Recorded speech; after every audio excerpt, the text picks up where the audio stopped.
Boa tarde, meus irmãos. Que a bondade do Pai esteja sendo com cada um de nós. Que a misericórdia do Senhor seja com a sua vida. Quero agradecer a sua atenção e te convidar a estudar a palavra de Deus. E hoje eu quero começar uma série de alguns estudos que nós faremos. E o título da série é As Atitudes Mais Espirituais da Bíblia. As atitudes mais piedosas da Bíblia.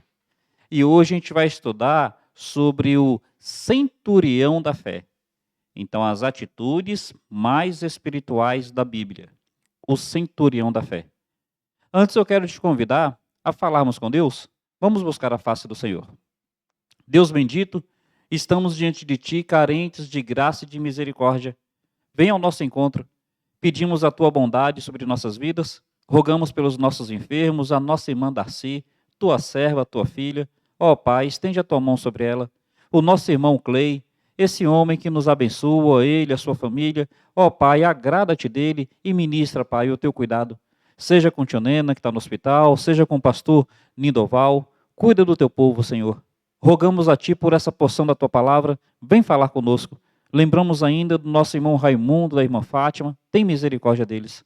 Em nome de Jesus Cristo eu te peço. Amém, Senhor. Amém.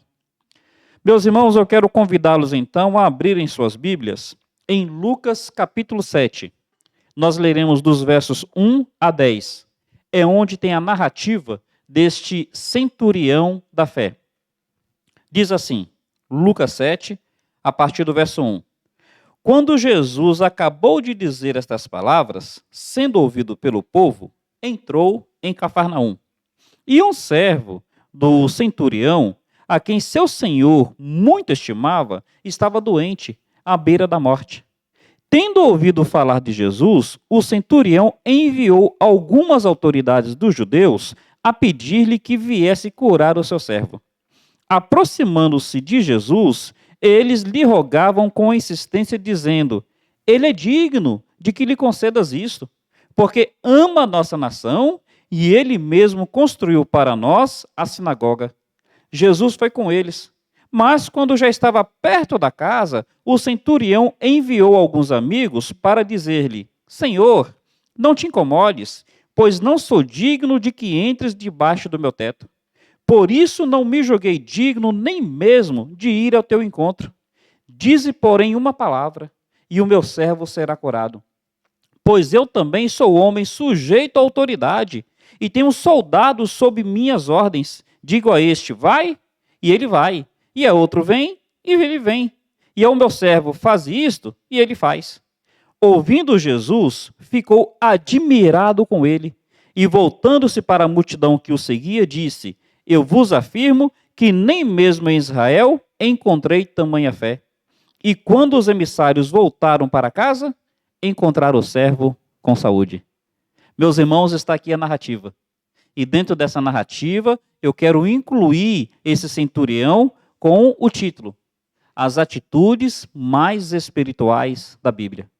Observa que o próprio Senhor Jesus Cristo diz no verso 9: ouvindo Jesus, ficou admirado. Olha, admirou o coração de Jesus. E voltando-se para a multidão, disse: eu vos afirmo que nem mesmo em Israel encontrei tamanha fé. Então, meus irmãos, eis aqui uma atitude que se destaca. Eu gostaria, então, de tirar algumas lições, algumas características deste homem, para nós vermos quais foram as atitudes espirituais que ele demonstrou. Que nós, pela bondade do Pai, consigamos desenvolver atitudes semelhantes, para que o Senhor também se agrade de nós em Jesus Cristo. Em primeiro lugar, meus irmãos, observe, por favor, que este homem, ele tinha consideração para com o seu servo. Os versículos 2 e 3 diz assim: e um servo do centurião a quem seu senhor muito estimava. Então, só o verso 2. Está dizendo que esse centurião estimava muito a este servo. Vamos entender. O centurião quer dizer chefe de 100. Então, centurião, chefe de 100. Ele tinha 100 soldados sob as suas ordens. Ele era um homem de autoridade. E se ele tinha 100 soldados, quer dizer que o seu status era um status elevado. Ele, como romano, a cultura romana da época, eles tinham o hábito, ou tinham a prática de comprar servos.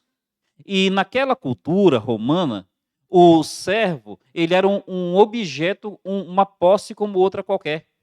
Então, o seu senhor tinha direito sobre o servo de vida e de morte.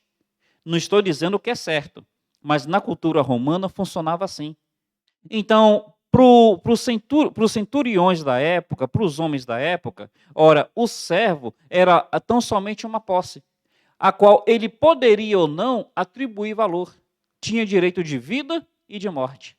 Há relatos na história romana de donos de servos que cegavam seus servos tão somente pelo bel prazer de querer cegá-los, de fazer outras atrocidades tão somente porque queriam fazer. Esse centurião, ele é diferente. Ele tinha estima pelo seu servo. Então, em primeiro lugar, esse centurião me mostra uma atitude tremendamente espiritual, porque ele se preocupava com o necessitado, com aqueles que socialmente estavam abaixo dele. Ninguém está abaixo de ninguém diante de Deus. Eu estou falando socialmente, aquele servo estava abaixo dele. Ele não precisava do servo, mas ele se identificava com aquele servo. Então, noutras situações, para o dono de uma posse, se o servo não servia mais, ele se desfazia do servo. Então, é mais ou menos aquela história. Quando a laranja tem caldo, você aproveita o caldo. Quando fica só o bagaço, você joga o bagaço fora. Então, na cultura da época, quando o servo não tivesse mais serventia, o dono se desfazia do servo para não ter dificuldade, para não ter dor de cabeça. Esse homem, ele não está fazendo isso com o seu servo. E, meus irmãos, é uma atitude tremendamente espiritual quando nós nos identificamos com aqueles que são necessitados, que estão abaixo do status que nós temos. Então, quando nós nos identificamos com o necessitado, nós realmente estamos agindo de uma maneira espiritual, que o próprio Senhor Jesus Cristo valoriza e valoriza grandemente. Guarda isso no seu coração. Nós não defendemos um evangelho social, um evangelho que dê a entender que Jesus Cristo veio a este mundo tão somente para resolver questões sociais. Nós não defendemos o evangelho de luta de classes, do pobre contra o rico, do dominado contra o dominador, do oprimido contra o opressor. Nós não defendemos isso. Pelo contrário, eu creio sinceramente que isso é uma desvirtuação do verdadeiro evangelho. Mas nós defendemos porque a Bíblia defende que o verdadeiro evangelho tem implicações sociais. Não o evangelho social. Isso nem evangelho é. Mas o verdadeiro evangelho tem implicações sociais. Nós precisamos nos preocupar com os necessitados que estão à nossa volta. Verdadeiros necessitados. Não aqueles que querem se aproveitar do vitimismo para buscar benefícios pessoais. Não nesse sentido. Mas os verdadeiros necessitados. Meu irmão, isso é uma atitude espiritual. Eu queria que você mantivesse a sua mão nessa passagem e observasse como é que a Bíblia valoriza essa atitude. Observa, por favor, lá em Atos, capítulo 10. Atos, capítulo 10, fala de um outro centurião, ali é chamado de Cornélio. E fala que os próprios anjos foram enviados por Deus para falar a Cornélio. E observe, por favor, a razão. Atos 10, versículo 4. Diz assim: fitando nele os olhos e atemorizado, ele perguntou: que é, Senhor? O anjo lhe respondeu: tuas orações e esmolas têm subido como memorial diante de Deus. O anjo veio a esse centurião, e o centurião, assustado por causa daquela visão angelical, fala: o que foi, Senhor? E o anjo fala: tuas orações e tuas esmolas são memoriais diante de Deus. Percebe, meus irmãos, a Bíblia falando que Deus valoriza atitudes que cuidam do necessitado? Atitudes espirituais da Bíblia. Se você observar também em Tiago, capítulo 1, versículo 27, Tiago, capítulo 1, versículo 27, Diz assim, Tiago 1, verso 27.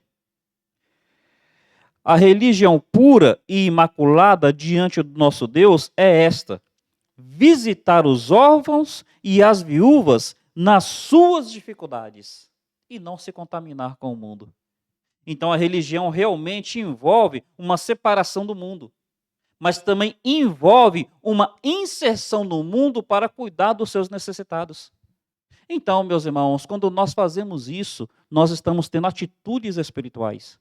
Veja, eu insisto em dizer, não é um evangelho social. E não é permitir que as pessoas se aproveitem desse ensino bíblico com vitimismo para benefícios pessoais. Mas, meus irmãos, nós precisamos levantar os nossos olhos e olhar os necessitados à nossa volta. E eu queria te fazer aqui alguns desafios. Pensa bem nisso daqui.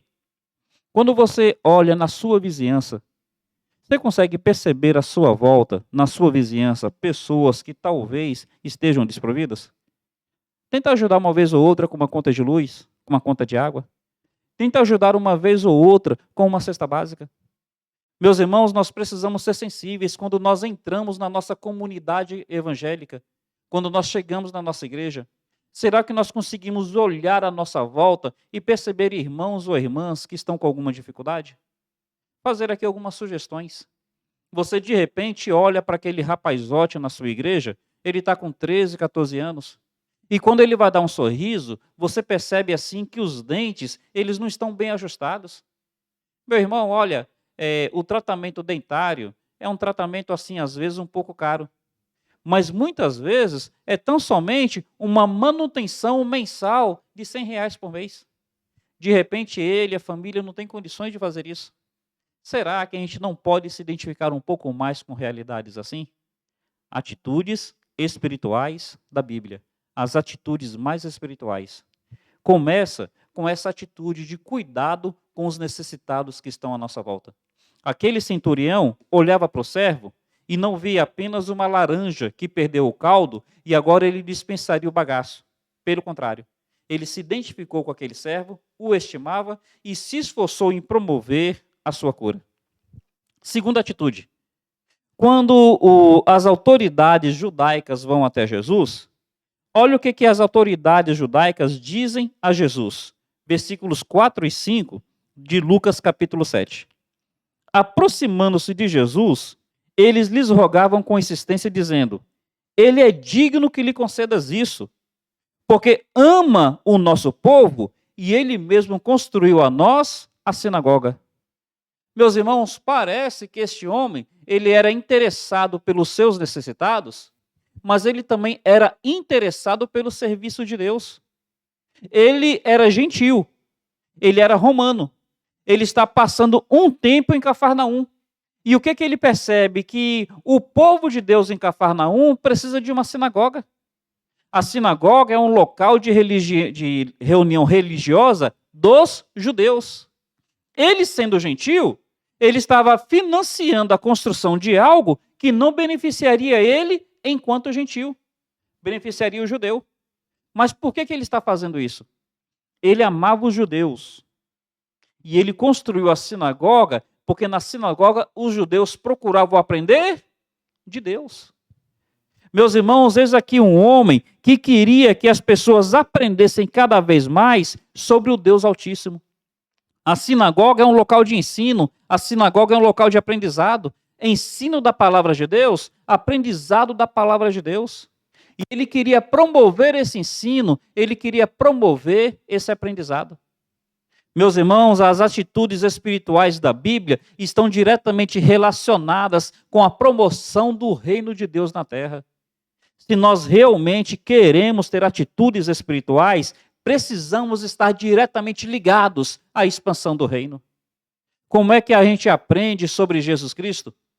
Ele andava de cidade em cidade, de aldeia em aldeia, ensinando sobre o reino de Deus. Ele se esforçou enquanto homem para que o reino de Deus alcançasse todos que estivessem à sua volta. Meus irmãos, o que fez com que Davi fosse o homem piedoso que fosse? Entre outras atitudes, ele queria, a todo custo, promover a construção do templo na sua época. Na sua época, o tabernáculo, ele era temporário. Armava-se ora num lugar, ora em outro. E ele fala, puxa, eu sou rei, eu tenho um palácio, e a arca do Senhor fica numa tenda. E ele se esforçou para que o templo fosse construído. Já que ele não pôde construir, ele supriu todos os recursos para que o rei que construísse tivesse tudo à sua mão. Então, quando Salomão foi construir, Davi já tinha patrocinado o ouro, a prata, a madeira, as pedras preciosas. Então, meus irmãos, percebe Davi envolvido na construção do templo? Percebe esse centurião construindo a sinagoga? Esdras, quando Esdras, na sua época, vê o templo destruído, ele se envolve com a restauração do templo. Meus irmãos, as atitudes piedosas, as atitudes espirituais estão diretamente relacionadas com a promoção da expansão do reino de Deus. Nós precisamos nos esforçar para que sinagogas sejam abertas em todos os locais. E quando a gente fala sinagoga, é claro que a gente está fazendo alusão à igreja de Jesus Cristo chegando em todos os locais. Nós precisamos nos preocupar com os povoados próximos à nossa volta, com aquelas cidadezinhas dos nossos sertões nordestinos, onde até agora o evangelho não chegou, ainda não tem uma igreja que realmente ensine a palavra com fidelidade. Nós precisamos nos preocupar com os campos que ainda não foram alcançados, os trabalhos indígenas, a obra missionária. Meus irmãos, atitudes espirituais estão diretamente relacionadas com a expansão do reino de Deus. As autoridades judaicas chegam em Jesus e falam, Senhor, sabe o que a gente pode dizer desse centurião? Outros centuriões nos oprimiram. Outros centuriões realmente faziam de forma com que nós não tivéssemos nem mesmo liberdade de culto. Mas esse centurião nos ama. E esse centurião, ele construiu a nossa sinagoga. Foi tão somente para que nós tivéssemos um local onde pudéssemos ensinar de Deus e aprender de Deus. Meu irmão, se esforce na promoção do reino de Deus. Quero ir adiante. Esse homem, ele demonstrou humildade. E aqui nós estamos percebendo atitudes que realmente fazem diferença. No versículo 4, quando fala assim, as autoridades dizendo, ele é digno que lhe conceda isto, eu fico imaginando aqui algumas situações. Porque o texto começa dizendo que ele é um centurião. Aí ele fala para as autoridades irem até Jesus. No primeiro momento eu fiquei imaginando, puxa, será que ele está dando uma carteirada? Já que ele é o centurião, então ele chega nas autoridades e manda as autoridades para que, assim, de alguma maneira, Jesus fosse constrangido por quem ele é? Será que ele está ali naquela história de uma mão lava a outra? Já que ele lavou as mãos dos judeus, os judeus precisariam lavar as mãos dele? Será que ele está fazendo algo assim? Porque ele manda as autoridades? Mas, meus irmãos, quando a gente vai adiante na narrativa, a gente percebe que essas possibilidades caem por terra.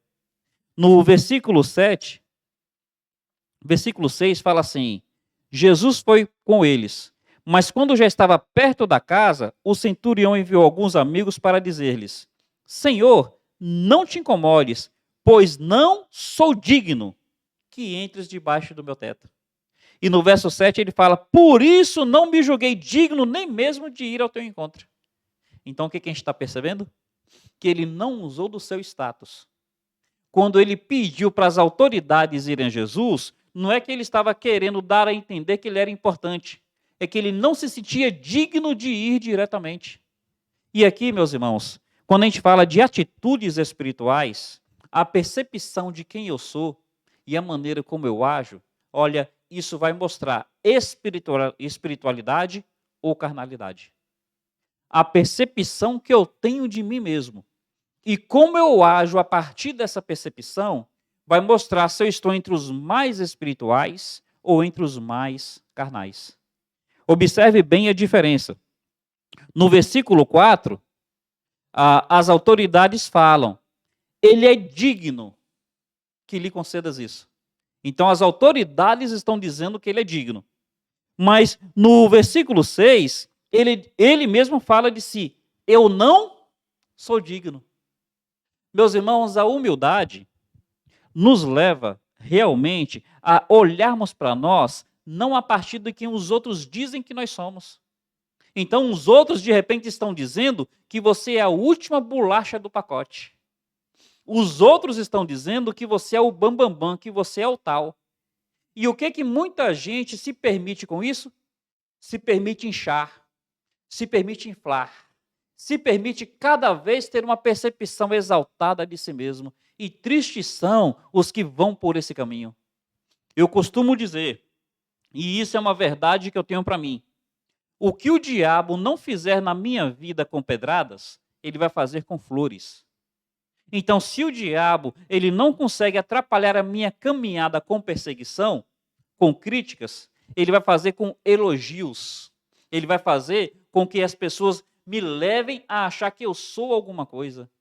Meu irmão, toma cuidado com isso. As autoridades dizendo, ele é digno. E ele podia se inflar, realmente eu sou digno. Mas de repente ele chega diante de Jesus e fala, Senhor, é o contrário, eu não sou digno.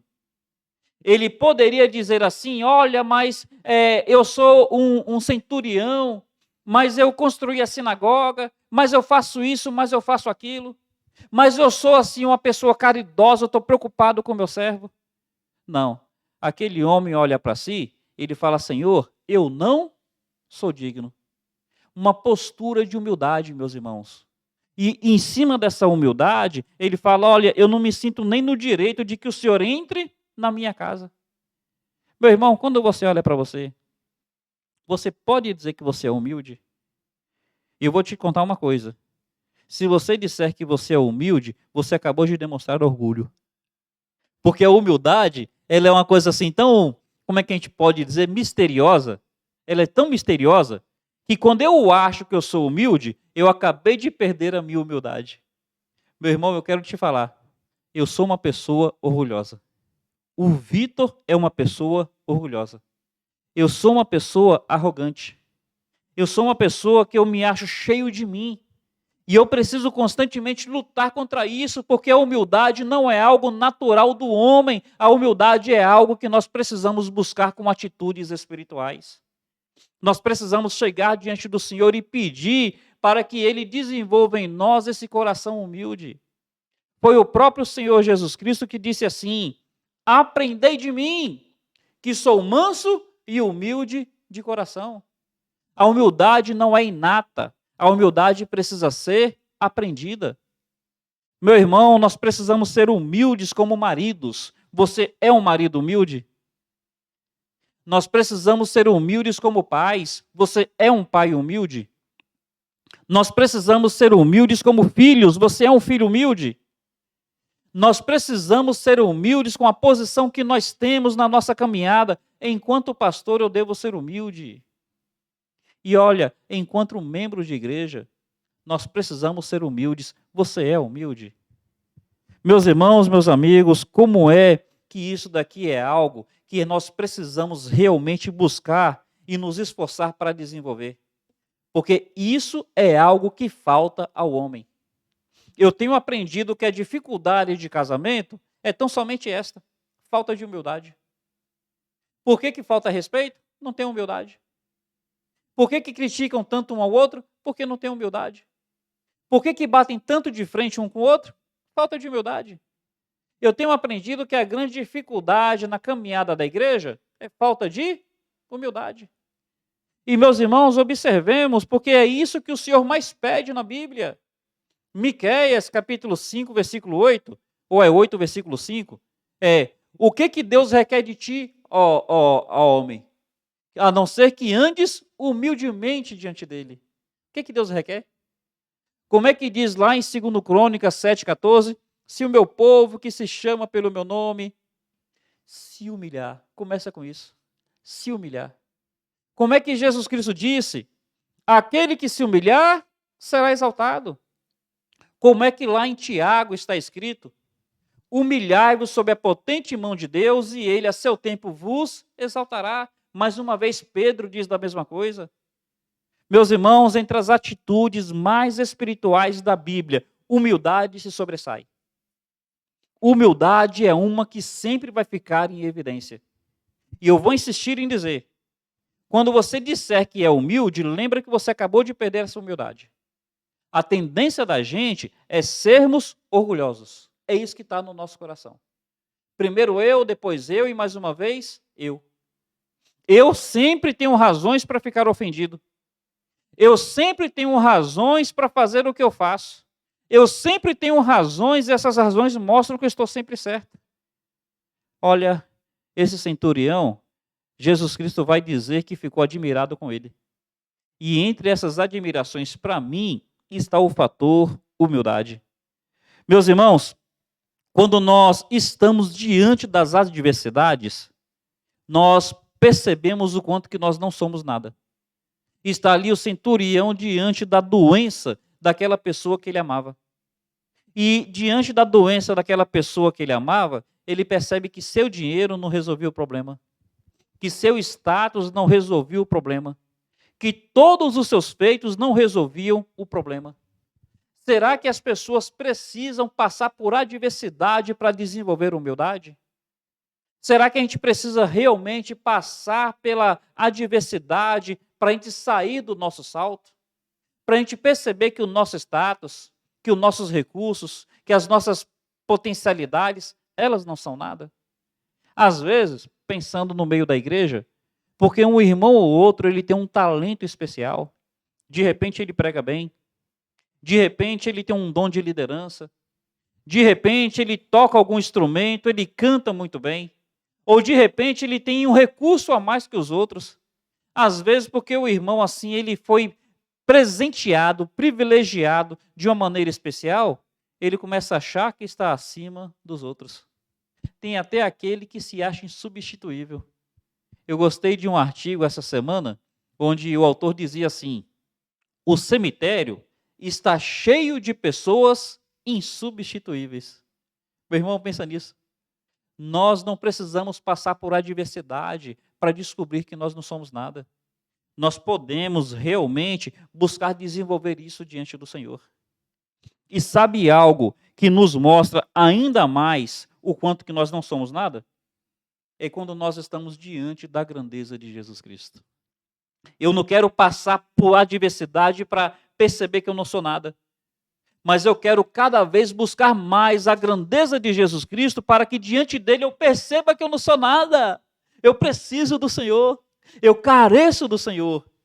Meus irmãos, não busquemos adversidades para ser humildes, mas busquemos a presença do Senhor e percebamos a grandeza do Senhor para que diante dele e da sua grandeza nós nos humilhemos. Aquele centurião está dizendo: Senhor, outra pessoa talvez entraria em minha casa e eu não me sentiria assim tão humilhado. Mas diante de ti, eu não sou digno. Eu não sou digno. Meu irmão, olha, Jesus Cristo, ele mostra que o quanto Deus nos ama, apesar de nós não sermos dignos. O centurião não merecia, mas Jesus Cristo estava pronto a entrar na casa dele. Caminhando para o final. E aqui nós realmente percebemos o ponto que Jesus Cristo vai destacar. Atitudes espirituais estão diretamente relacionadas à fé. Aquele homem vai dizer: Senhor, manda somente uma palavra. Aí está aqui no versículo 9, versículo 8.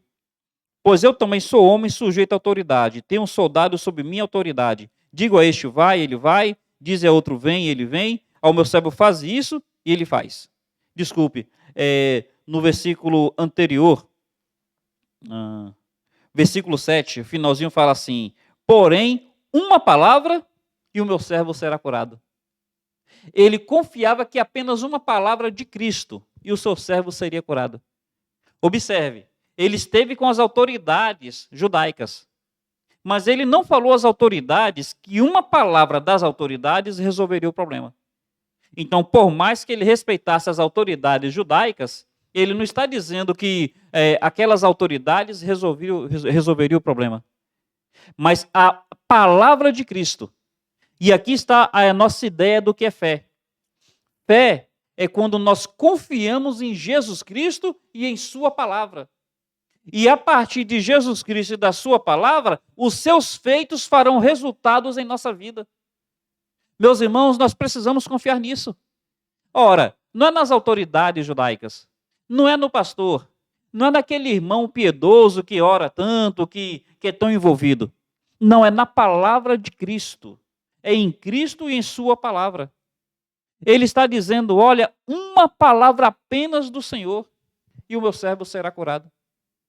Meus irmãos, precisamos crer. Crer em Jesus Cristo. Confiar que Jesus Cristo é muito mais que um homem. Jesus Cristo é o próprio Deus encarnado. Confiar que a sua vida, que a sua morte, que a sua ressurreição fazem diferença na vida daqueles que se entregam a Ele. Jesus Cristo transforma, Jesus Cristo perdoa, Jesus Cristo salva, Jesus Cristo restaura. Confie nisso. Aquela mulher que tinha um fluxo de sangue, ela gastou todo o seu dinheiro e nada resolveu com os médicos da sua época. Mas quando ela soube de Jesus, ela falou, se tão somente eu tocá-lo, apenas um toque, e eu ficarei curada. Percebe a sua fé em Jesus Cristo? Então não é a fé na fé. É a fé em Cristo. Não é a fé em nenhum outro que não seja Cristo. Então, em primeiro lugar, confiar em Jesus. Em segundo lugar, confiar na palavra de Jesus. Meus irmãos, ele está dizendo, se tão somente o Senhor disser uma palavra, você confia na palavra de Jesus? Ora, manifeste fé na palavra de Jesus acerca do seu casamento. O que ele mandou você fazer na sua casa? Ele mandou separar? Ele mandou ir embora? Ou ele mandou perdoar? E ele mandou realmente restaurar? Confie na palavra do Senhor. Como é que nós lidamos com a palavra de Deus mostrará o quanto que nós cremos ou que nós não cremos. Fé na graça de Jesus. Ora, Jesus vai se dispor a mandar uma palavra para o meu servo. De repente, muitos dos soldados do centurião estavam dizendo assim, olha, centurião, servo é assim, é igual biscoito, você perde um, você acha 8. Talvez os soldados que estavam acostumados a lidar com a vida como se fosse apenas um objeto, dissessem para o centurião que o servo não era importante. Mas o centurião está dizendo assim, Jesus Cristo vai valorizar o meu servo. Meu irmão, de repente tenha pessoas que digam que a sua casa não é importante, que seu casamento não é importante. Meu irmão, confia que a graça de Jesus Cristo vai contemplar a sua casa, vai contemplar o seu casamento. E este homem confiava na pessoa de Jesus, na palavra de Jesus, na graça de Jesus, na autoridade de Jesus. Ele está dizendo, Senhor, eu como homem, eu tenho pessoas à minha autoridade, sob minha autoridade. Eu como homem digo para esse, faz isso, ele faz. Se eu como homem, aqueles que estão sob a minha autoridade já me obedecem, e o Senhor como Deus? Se eu como homem, eu já tenho assim uma certa moralzinha com aqueles que estão debaixo da minha autoridade, e o Senhor, enquanto Deus, sob todos que o Senhor criou. Meus irmãos, ele confiava na autoridade de Jesus. Confiemos na autoridade dele. Uma palavra do Senhor, eu estou pronto para obedecer. Uma palavra do Senhor, eu estou pronto para agir. Uma palavra do Senhor, eu estou pronto para confiar. Meus irmãos, confiemos em Jesus, na palavra de Jesus, na graça de Jesus, na autoridade de Jesus. Como é que nós podemos terminar, então, diante do que nós vimos aqui? Os resultados. A Bíblia diz que sem fé é impossível agradar a Deus, porque é necessário que os que dele se aproximam creiam que ele existe e que é galardoador, é recompensador daqueles que creem. Você crê em Jesus? Confie que ele vai honrar a sua fé. Ele vai te trazer recompensas, meus irmãos. A certeza do céu. Aquele centurião, ele foi um homem salvo porque confiou em Jesus Cristo. Meus irmãos, quando nós cremos, Deus, ele nos trata de uma maneira singular, de uma maneira única. Ele está dizendo para as pessoas, nem em Israel eu vejo alguém como esse homem. Olha a singularidade que ele deu àquele homem. Meu irmão, pela sua vida, não é porque você merece, mas porque Deus é gracioso. Ele te trata de uma forma singular. Então somente creia. Então somente se humilhe. Se esforce pelo Senhor. Você não vai ser um no meio da multidão. Você não vai ser um grão de areia no deserto, nem uma gota d'água no oceano. Você será singular aos olhos do Senhor, pela graça que Ele tem. E meus irmãos, em último lugar, olha o que Jesus Cristo vai dizer para aquele homem. Nessa narrativa não diz isso, mas na narrativa de Mateus fala assim, vai, seja feito conforme a sua fé. Meu irmão, Deus ele se agrada em recompensar. Deus se agrada em honrar. Deus se agrada em realmente caminhar com aqueles que procuram caminhar com Ele.